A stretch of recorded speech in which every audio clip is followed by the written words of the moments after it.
welcome to the Fabulous Life Confabulations.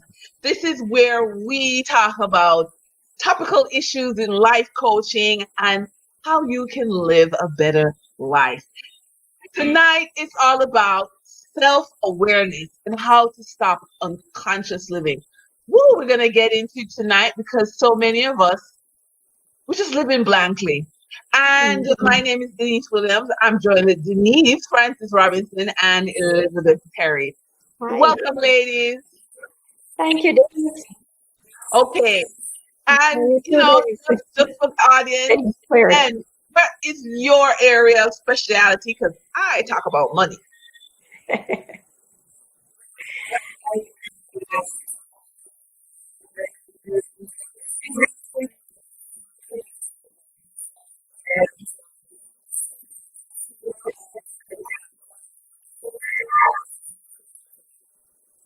And Liz.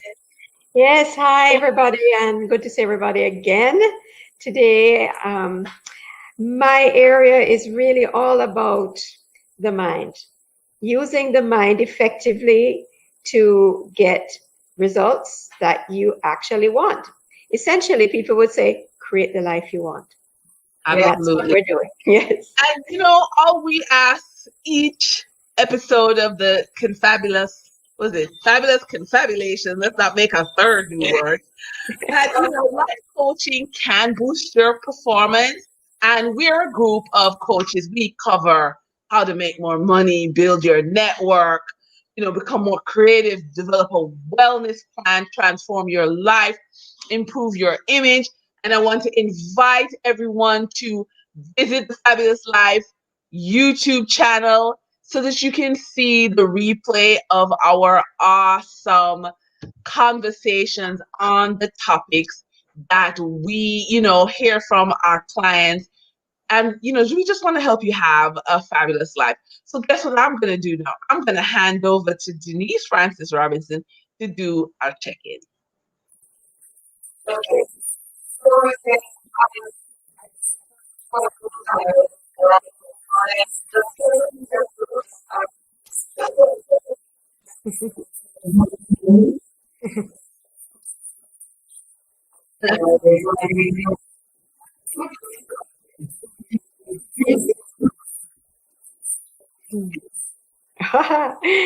Wow, what color? Well, I would say my color feels like green.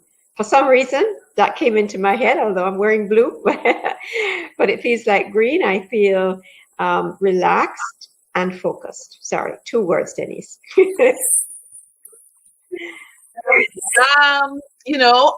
I feel like an orchid, that whole orchid that's, delicate and, just needs a lot of special care, so that's how I am feeling.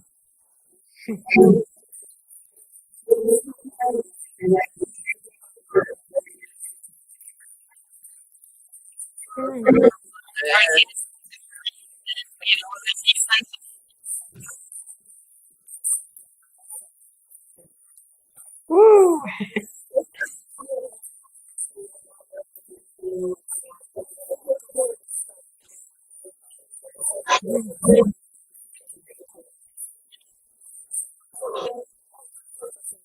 All right. Well, when we're talking, the topic is about living unconsciously. A lot of people, you need to get conscious.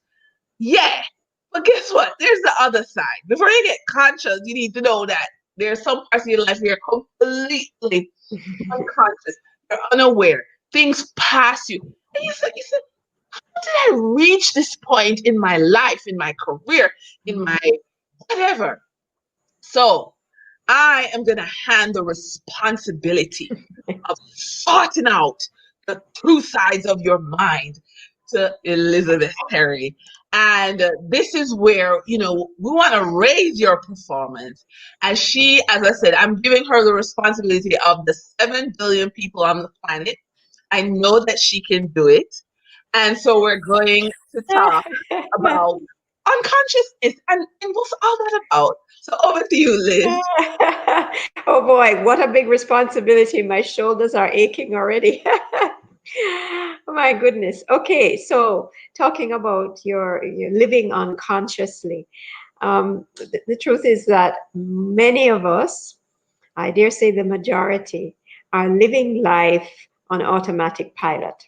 It's just like the car. If we drive and have a sort of automatic pilot thing that we can put on, or the pilots flying planes, it's the same thing that we actually do with a lot of our lives. Many, many hours we are simply just running on habit and programs. And the thing is that we are not conscious of it at all.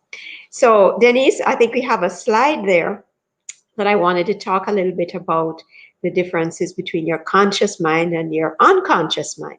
So we are aware, I'm sure most of us, yes, we have a conscious mind, and that really is the part of our mind of which we are fully aware right now. We're listening to what's going on here, and we are aware we're in a room, and so forth and so on. And then there's this other part of our mind that we tend not to know very much about.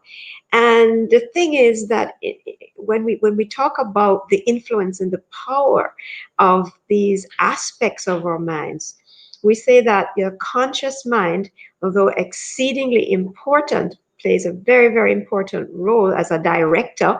We call it the goal setter. Then it's important, but it's really only like 5% of the entire influence and power. The power of 95% actually resides with our unconscious mind. And the truth is that we don't really know what's going on down there. It's like a soup. So it's going on, and we don't know what's wiggling down there. Yes, Denise. Yeah, I have to jump. I mean, I have to jump in, Liz. Mhm. Wow. So if 5% of our brain is active or No, aware, stop a minute. Not your brain. your mind. Your mind, because your mind is much more than your brain. Your brain is the key organ, but your Ah, mind is even beyond the brain, right? okay. So our mind, 5% of our mind, we are conscious of. And Yes. then 95% we're not. So I'm wearing the ear. I think I've chosen these earrings, and I think I chose this purple. But are you really saying there's more coming behind it? And I obviously said, oh, I just like this jacket. I just like the earrings. Is that what you're saying? It's possible. I mean, there could be some, obviously, when we do things, we're doing it based on our preferences, for example. So you may Right. have a preference for that color, for the style, the earrings. So we develop preferences, and those become our filters. So if you walk into uh-huh.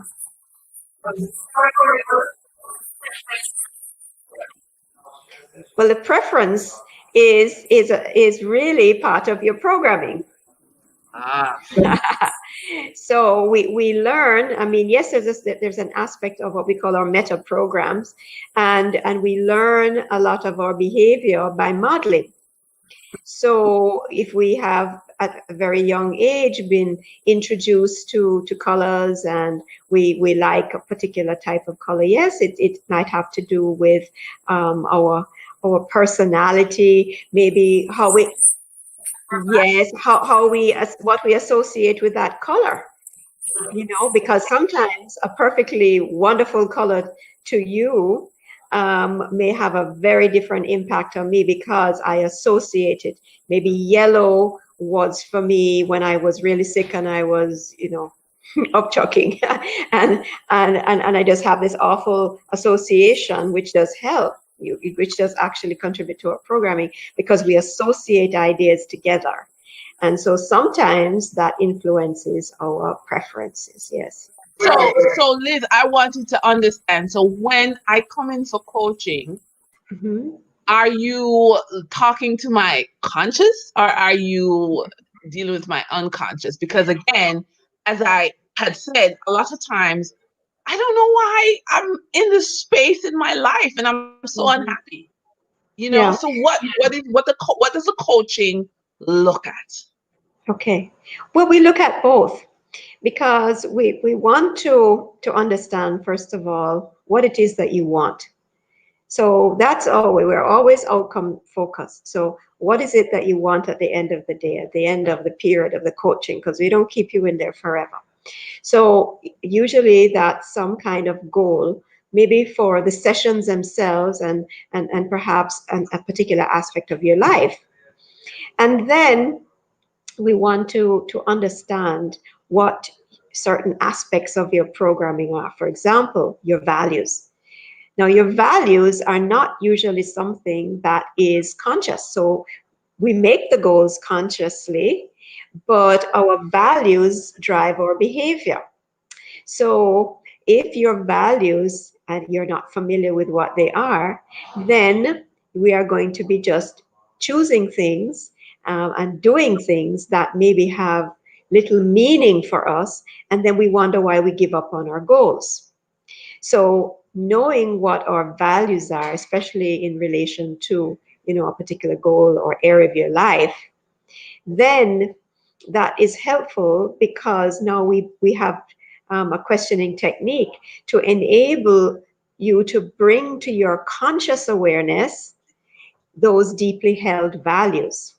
And when you know what those are, then it's easier to get your goals for many respects because you are now more self-motivated. You understand what is the reasoning is behind these goals that you've set, and you will really want to keep going instead of maybe giving up halfway. Right. So the the coaching investigates your Hmm. values and it investigates your decision making Hmm. process so we can Yes. understand why, I started medical school and didn't finish, or why I went through medical school and I Hmm. became a doctor, or what.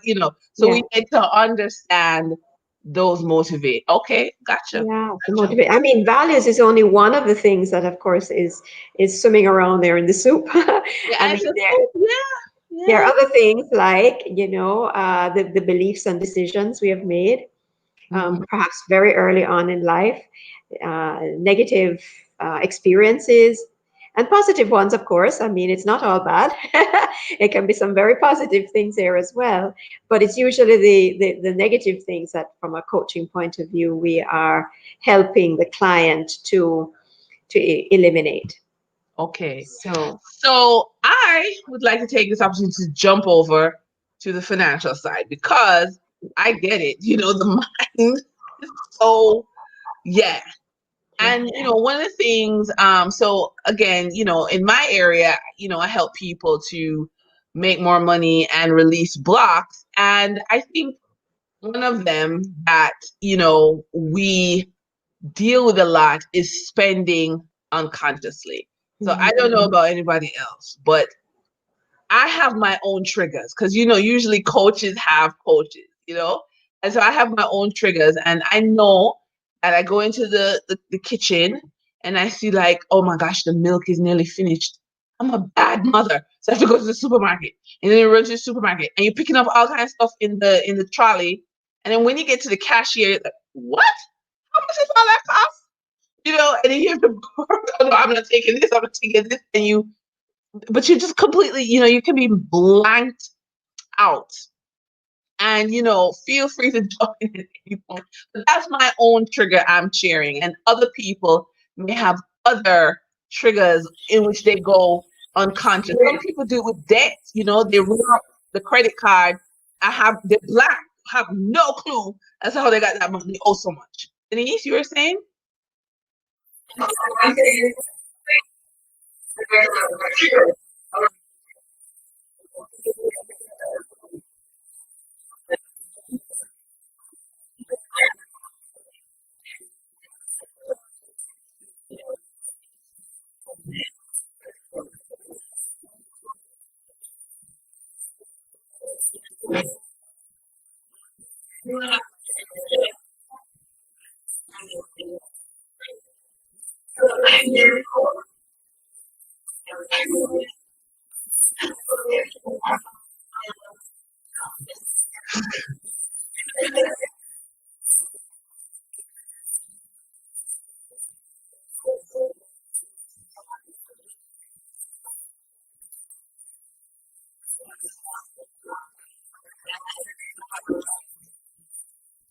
Yeah.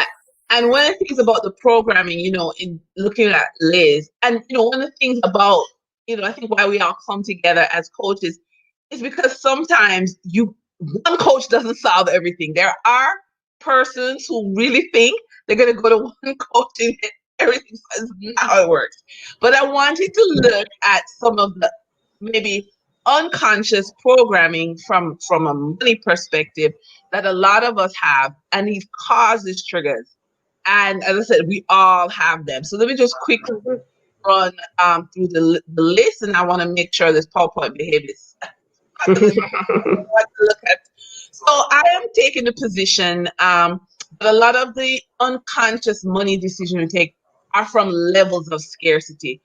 Many times when we talk about scarcity, we just think it's about not enough. So I just want to quickly run through the levels that I have discovered in my coaching. First one is intellectual scarcity. A lot of us have been programmed that we're just simply not smart enough to achieve whatever goals we want. We just, the people around you, whether it's at work or at school or for whatever reason, you feel that scarcity, which again impacts how you spend. Attention scarcity, you never felt you were important. Usually, some of these triggers, and again, in the NLP coaching, I know Liz goes through the different levels in childhood and adulthood where certain programming takes place. So, a lot of us may not have felt we got enough attention, and so that creates scarcity. You may find you run up your credit card to buy love.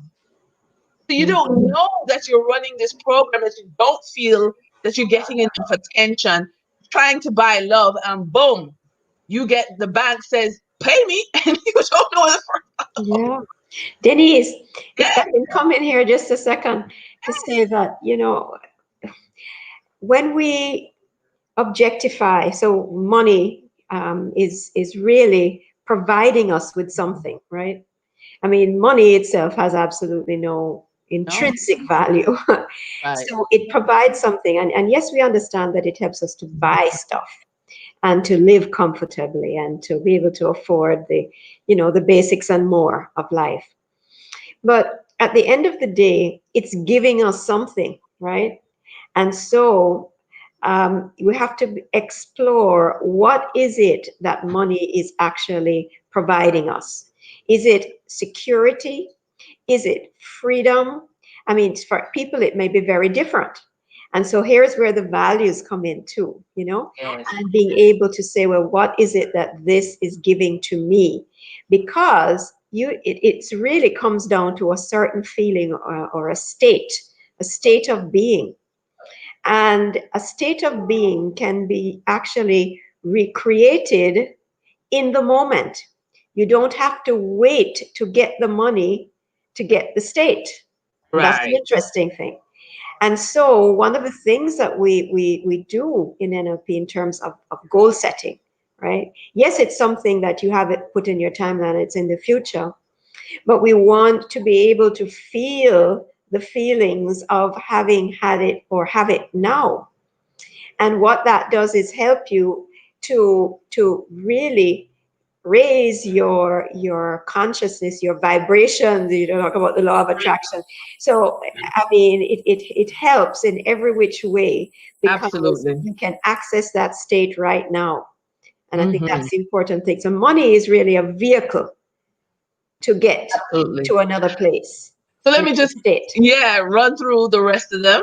Okay, Mhm. so emotional scarcity again. So attention is I'm not important. Emotional scarcity is you don't love me. Now, I can share that, I suspect this is one of my triggers because, I have issues with one of my parental unit and, not the warmest person in the world. And so that emotional scarcity, again, impacts what you do with your money. Another level of scarcity that we explore, and again, this PowerPoint being naughty, spiritual scarcity. Again, this is where you really don't have a connection with your higher power. And you may, some people have what they call God complexes. These again impact how you spend. We have encouragement scarcity. Yes, it's a thing where nobody's your cheerleader. You're in an environment where you don't feel uplifted and encouraged, and therefore you are spending or you are rejecting money, and it creates this unconscious relationship with money. The hopefully last one, because as I said, the PowerPoint is in session. Um, Let me see. So let's come here to now the PowerPoint decides to come back. But hold on, tell you this PowerPoint is so naughty. But you see these levels of scarcity, as I said, we're acting in consort with what we don't even know that's taking place. So here we go again. Social scarcity. Again, are you in a group that accepts you? Now, let's be clear. People will agree with you and not accept you. So maybe the family, of course, you agree that you're my sister, you're my brother, but I don't accept the way you live. I don't accept what you're doing. So you feel socially disconnected. So again, this is a looking at, your network. And that also impacts how you spend, because maybe you're spending to try and fit in. So again, I would really say in this case, for someone who's acting in an unconscious way, it may be that they need NLP coaching before they get to the sorry, they get to money coaching. So that's why I feel it's very complementary. The last but not least is competency scarcity. In competency scarcity, we go unconscious because intellectual scarcity says we're just stupid. Okay, so you're in an environment where as a child, maybe people always told you you're slow or you're dunce or whatever. Competency usually is related to a particular area. So you're maybe on a job and you've been promoted above your skill set.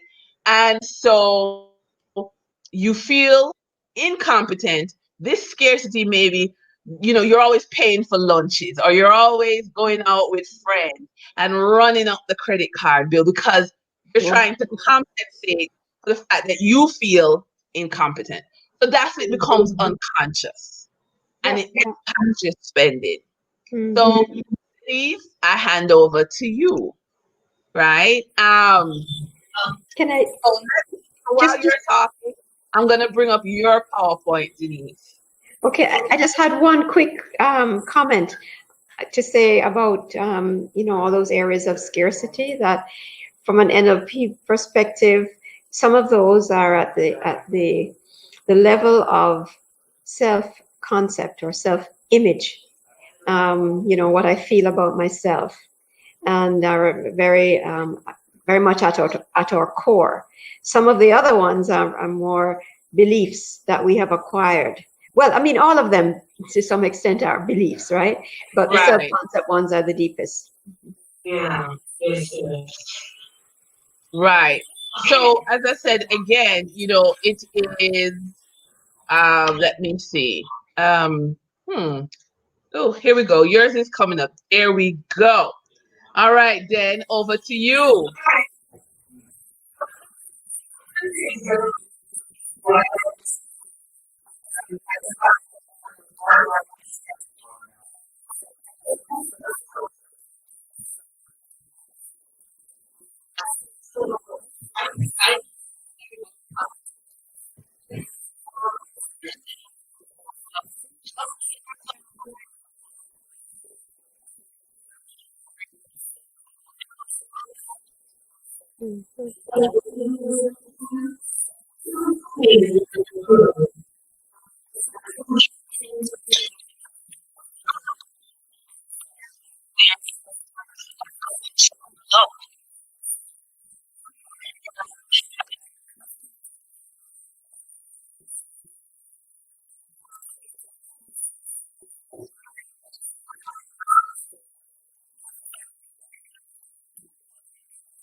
Oh, we just lost.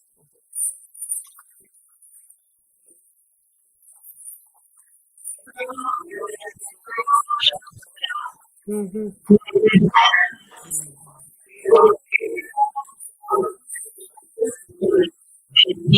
It is.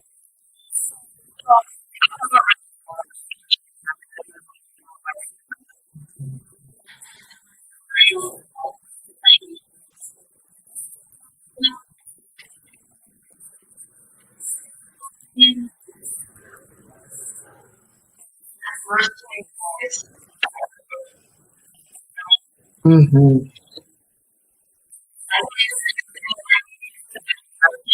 Mm.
Yes.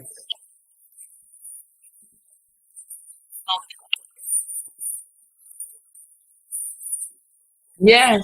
Yes.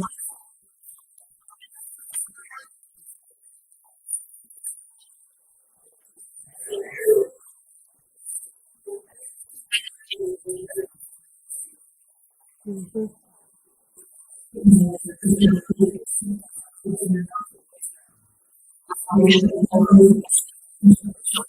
Yes.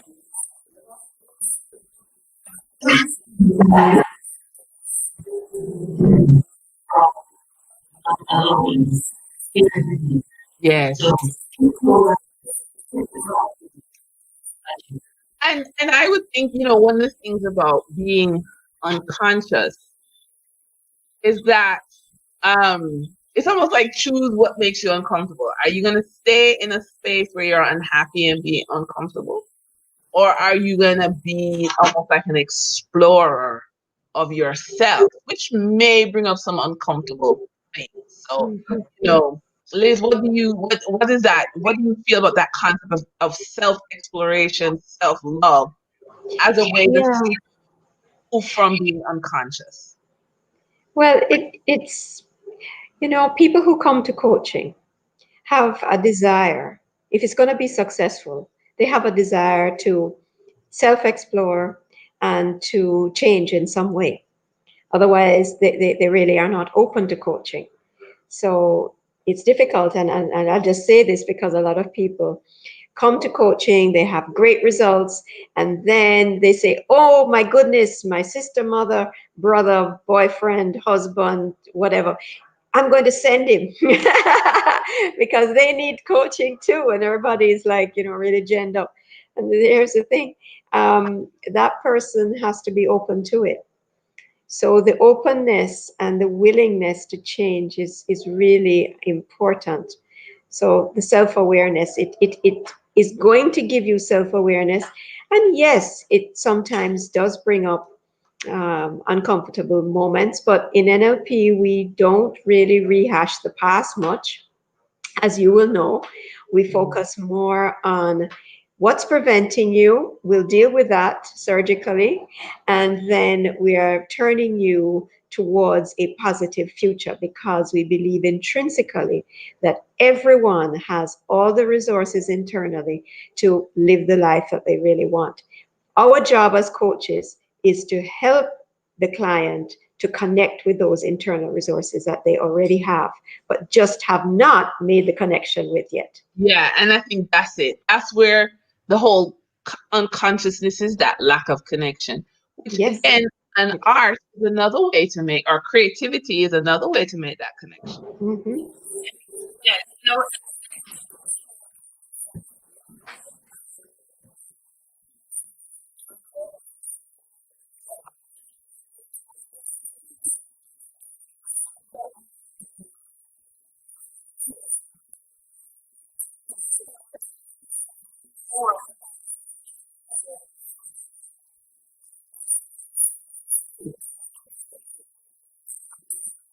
yeah, You're a going concern.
right. And I think with, financial coaching, there's different types. But when it is more of a lot of time, well, I think all the time it's emotional. But when there's a level of confusion as to I'm where I am and I don't know why, I have all these bills and, the strategies needed to put yourself in a better position. What, as I said, what I like is that it's flexible. So art and creativity perhaps would unlock one area of your mind, which then makes you more open to maybe spending in a different way, you know? And then, of course, NLP, in terms of performance, perhaps then NLP takes you to the place where you can improve your career because NLP gives techniques. So, saying all of that to say is that living unconsciously, there are remedies. If you're somewhere where you don't like where you are right now, there are remedies.